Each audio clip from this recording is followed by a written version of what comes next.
You guys, I am so excited to start this reading vlog. I was not expecting to pick up my camera today, but I just finished reading The Count of Monte Cristo. As you guys watched my last reading vlog, I had started reading this, and I've just been so excited to get through this book so that way I can finally start the first Crescent City book by Sarah J. Maas, House of Earth and Blood. Not gonna lie, I'm pretty scared to start this just because I feel like I'm a little intimidated going into it just because it's a whole brand new world. I've heard there's just a lot of details, kind of hard to get into. Nevertheless, I am very excited because obviously I've read Throne of Glass already, I've read ACOTAR, and this is all in the same universe, so I'm excited to see where things cross over and just to enjoy reading Sarah J. Maas's writing for the first time ever again, and even to just capture on camera for you guys to see, for me to like look back on one day just to see what my first impressions were reading this book series for the first time ever. I have decided to include all of the spoilers in this vlog. It's not going to be spoiler free just because I really don't think I'll be able to hold back as I'm reading this because like I said, I've read the other two book series that are all in the same universe.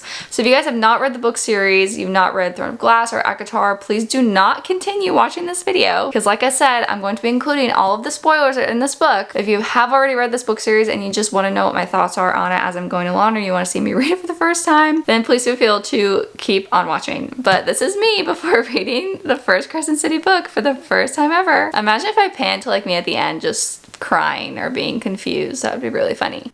To start off this vlog, I was just looking through reading kind of the summary of what it's about because I've genuinely had this book series on my shelf for probably at least a year and a half, but I didn't pick it up because I wanted to finish reading Throne of Glass, which I ended up doing at the beginning of this year, and now it's just the time to finally get into this. I was looking at the map and it seems really interesting. There's like a mortal gate, the angel's gate, the dead gate, so there's gonna be like heaven and hell, I'm kind of guessing, and it's set up very much like a city. I know this is an urban fantasy and I never really have read an urban fantasy before, which has piqued my interest and also made me kind of nervous as well because I'm not sure how I'm gonna feel about it. I remember in high school I bought the first few Mortal Instruments books by Cassandra Clare. That is another like urban fantasy, and they ended up turning it into a movie, which I have seen the movie, but I ended up DNFing the book because I just could not get into it and I didn't like it. I don't know if it's just because of like my age back then. Maybe I would enjoy it more as like an adult and like her later 20s. I don't really know. After the page with the map, there is a little summary page of the 4 houses of Midgard, and this is especially piquing my interest because I see the titles of the other books that are in the series. We have House of Earth and Blood, which is obviously this book, House of Sky and Breath, which is book 2, and then House of Flame and Shadow, which is book 3, and then this House of Many Waters, which just kind of seems like a little miscellaneous creatures. But House of Earth and Blood contains shifters, humans, witches, ordinary animals, and many others to whom Pufino calls. I don't know how I'm supposed to say that. As well as some chosen by Luna. These must be some kind of eternal gods, maybe, I'm guessing, because it says, as decreed in 33 VE by the Imperial Senate in the Eternal City. House of Sky and Breath has all of the angels, fae, elemental sprites, and then House of Flame and Shadow is where all the demons, wraiths, vampires, necromancers, dragons, things that you'd probably expect to see in like a hell, I guess, are in that house. I'm wondering if House of Earth and Blood is mainly going to be the surface level earth part of the story. So obviously Bryce is half fae, half human, and then she meets Hunt, who's a fallen angel, and immediately that just piques my interest because I'm like, that is so unique, that is so cool. Like I'm excited to read about this. And they're gonna unravel a mystery that tugs through the underbelly of the city. They're gonna go down to the deepest levels of hell where things sleeping for millennia are beginning to stir. I'm really excited. I will definitely keep you guys updated. I'm not really sure how long this video is going to be because obviously this is a very chunky book and it's probably gonna take me a hot minute to get through, but I'll probably update you guys maybe around 100 pages or so until I can get like my first solid real like impressions on the world and the books and my thoughts. I'm super excited. Hope you guys will enjoy. And without further ado, let's get started reading this.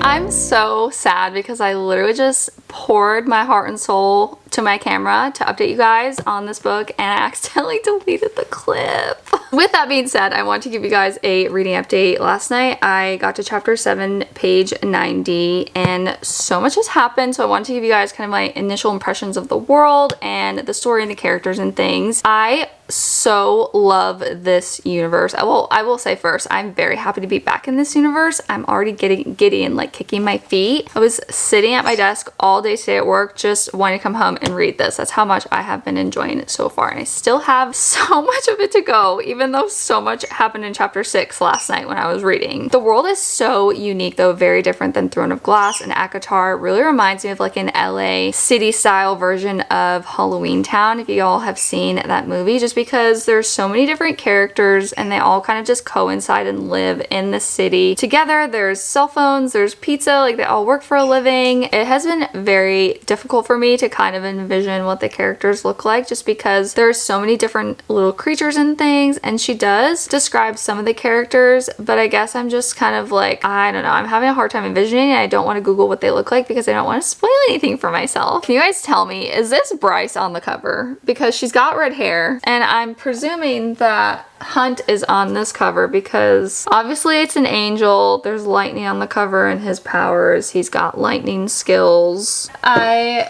guess I wasn't expecting Bryce to be a party girl. Like, the language in this book is definitely adult, definitely an adult fantasy. There's a lot of cussing, like sexual innuendos and stuff like that. The creatures have been creepy, like the demon that murdered her friend, which I kind of anticipated that happening because obviously something had to happen, but I did not expect her entire wolf pack to be murdered. I felt so bad for Connor because he just kept asking Bryce on a date. Kind of seemed like they had this thing going back and forth for a few years and a lot of like sexual tension, and then she finally says yes to his date and then he gets murdered. But anyways, I feel like I kind of jumped ahead. Back to the world building. I feel like so many people say that this book is hard to get into because obviously it's a new world. You have to learn kind of how everything works, who all the characters are, what they mean to each other. The first 50 pages probably took the most amount of brain power. I would go back and reread a couple pages to make sure I had the info right. I started tabbing this book. I don't know if I said that at the beginning, but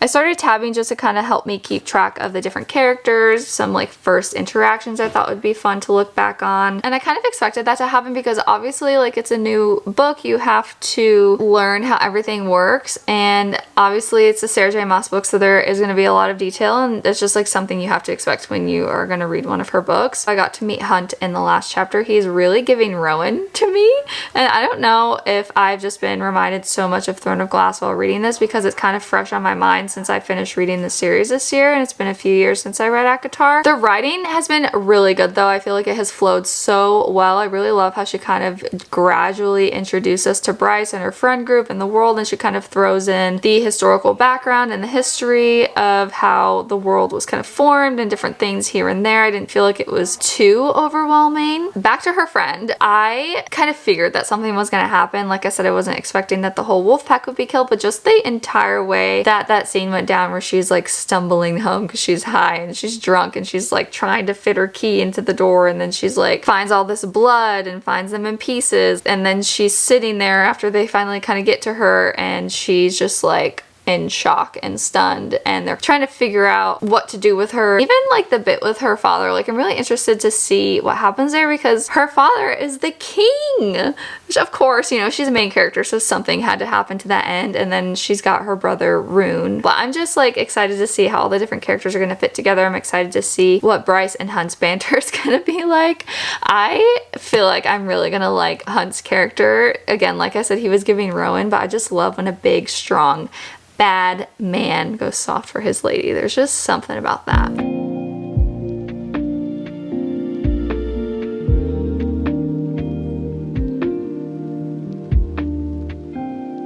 22 months later, she took a jump. How long is that? That's almost 2 years. Yeah, almost 2 years.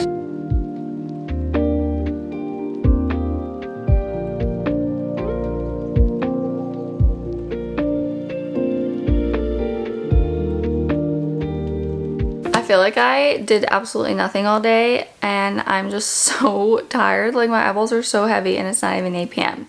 So I thought it'd be a good opportunity to kind of sit down and hopefully get a good chunk of this read before I go to bed. To be honest, I'm only 230 pages in. My reading pace has slowed down quite a bit just because I haven't been reading as much lately. I just really don't want to get stuck in like a slump of this being slow and only reading like a little bit at a time. I feel like I just need to sit down and like read it in big chunks so I can get through it. Not too much has happened so far. Bryce and Hunt are officially working together now because the governor wants her to track down this murderer because now one of the vampires has died the same death that her friend Donica did. And they have this big summit coming up for the city, and I think it was like a month or a couple weeks he gave her a deadline of trying to figure out what was going on. Basically, the governor just wants to make sure he has everything under control and that he looks good for all the people who are going to come to the city for the summit. Hunt was assigned the job of basically protecting Bryce and kind of keeping her on track. He's also like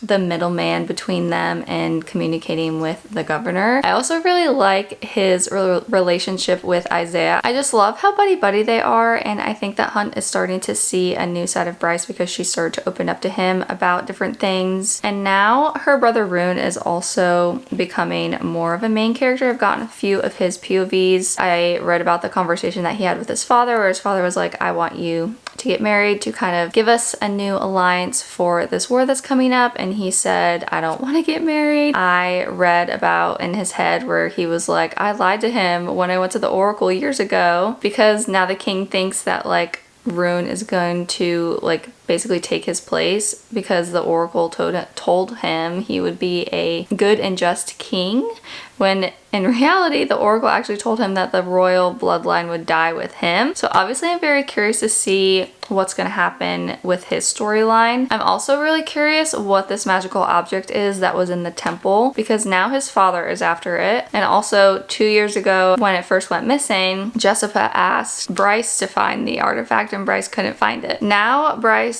and Hunt are going to meet Rune at the temple. That's the part I'm at. I'm on chapter 21 right now.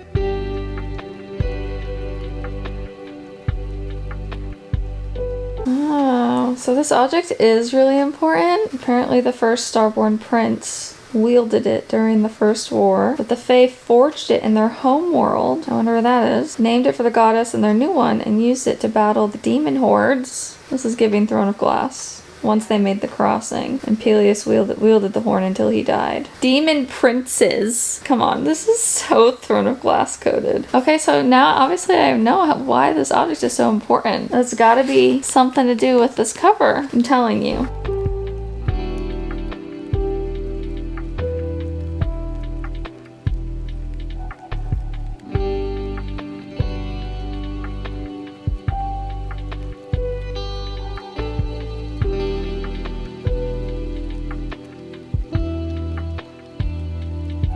It is morning time. I spent so much time reading this last night. I'm officially over halfway, which is super exciting. I am about 450 pages in and so much has happened. I feel like it's hard for me to keep up with all the little details just because so much has happened. So I'm going to try to best explain to you guys kind of where I'm at and what my thoughts are. So far they've learned a lot about Luna, a lot about the temple, a lot about the horn and the person who wielded the horn, and kind of how Peleus, the guy who wielded the horn in the past, is related to Rune. They've also been mentioning a lot about like demons coming from the pit of hell and like these portals opening up and these princes creating these demons. It's just really reminding me of Throne of Glass. I feel like you definitely need to read Throne of Glass before reading this because this book is just so Throne of Glass coded. Hunt also went to the Oracle and asked who would want to steal the horn, and she told him that the horn can be repaired, which is not something that they had thought could happen because all the Asteri and all the Fae like back in the day were like, no, this can in no way be repaired, but now they're finding out that it can be, and so they're just kind of wondering how that can happen. And Rune has now met this new Medwitch character. We don't know her name yet, and I have a feeling she's going to become more of an important character and like more central to the story because she knows things. I don't know why it's getting a little bit darker, but the Chrysalis demon also attacked Hunt and Bryce, and Hunt was able to kill it, so that made Bryce really curious as like why they were able to kill it so easily when it had attacked Micah and he obviously almost died. Bryce had to save him, which was also like shell-shocking for me to find out that she literally saved the governor. Obviously it killed Donica and the entire pack and they were so strong, so now she's like, but why were we able to kill it so easily? I also forgot to mention when Hunt went to the Oracle, she kept pestering him about when Bryce had visited the Oracle years ago, and she was like, do you want me to tell you what happened during her visit? And he was like, no, that's her business. And then she was like, well, do you want me to tell you like what I see in your future? And he was like, no, like I'm good. So I'm really curious to know like what happens there, and I just have a feeling that they've got to be connected in some way. Sabine also has come out now and revealed that Donica was the person who stole the horn. I have a feeling that Sabine is not as evil as we think she is. I feel like her character is gonna maybe have some redemption, and she obviously is like doing things for a reason. And so I guess I'm really curious to know what's gonna happen because I still obviously have like 400 pages left. I also forgot to mention that things between Bryce and Hunt are heating up and I am just loving every single second of it. Last night I read a line where Hunt said in his POV, no one and nothing exists but this, but her.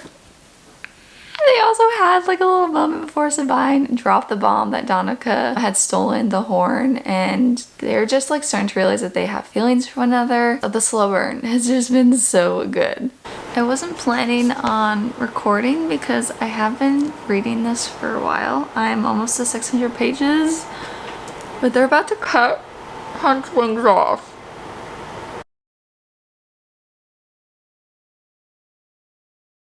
What is it with these two? She literally just got the venom removed from her leg and he called her sweetheart. And then she took care of him the night before because he had to do something for Micah and she had to like shower him and tuck him into bed, and then they fell asleep together. I can't. I also just love seeing like all their normal moments, like him making breakfast or lunch for her, them watching a Sunball game on TV, just like doing the average like normal things I feel like you normally don't see in like a fantasy book, which I think is why I just am really loving this world. It's just so unique and unlike anything that I've read. But I think now it's time for bed. Officially chapter 63. I look a little ridiculous right now because I wasn't planning on filming right now. But I'm just sitting here reading, and everything I thought I knew, apparently I knew nothing. Because Hunt has now betrayed Bryce and is trying to buy the synth for himself and the angels so that they can rebel against Micah. And Donica apparently was the one who slaughtered her entire pack because she was high on the stuff. How did I not notice any of this? I'm so mad at him. And he had the nerve, I'm sorry, he had the nerve to tell her that when they're done with all of this, he wanted a future with her. What did he think was gonna happen?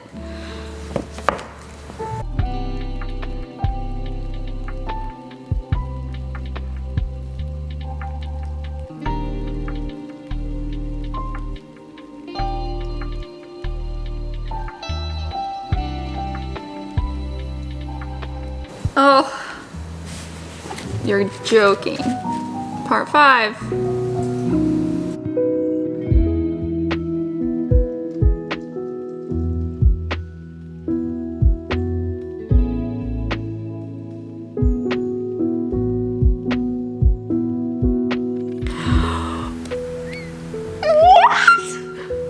No way! How?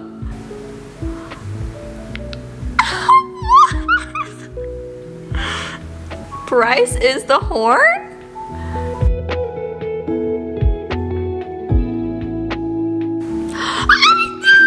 I knew that he killed her!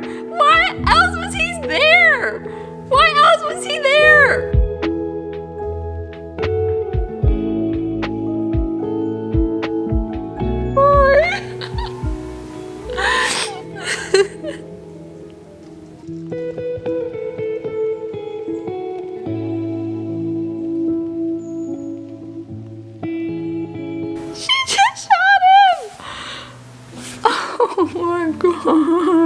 She literally vacuumed up his ashes.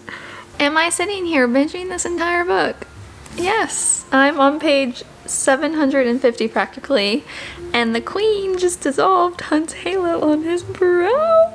And now she's trying to kill Bryce because she's literally the horn and she's the only person who can wield it with her light, and now everybody knows her secret power.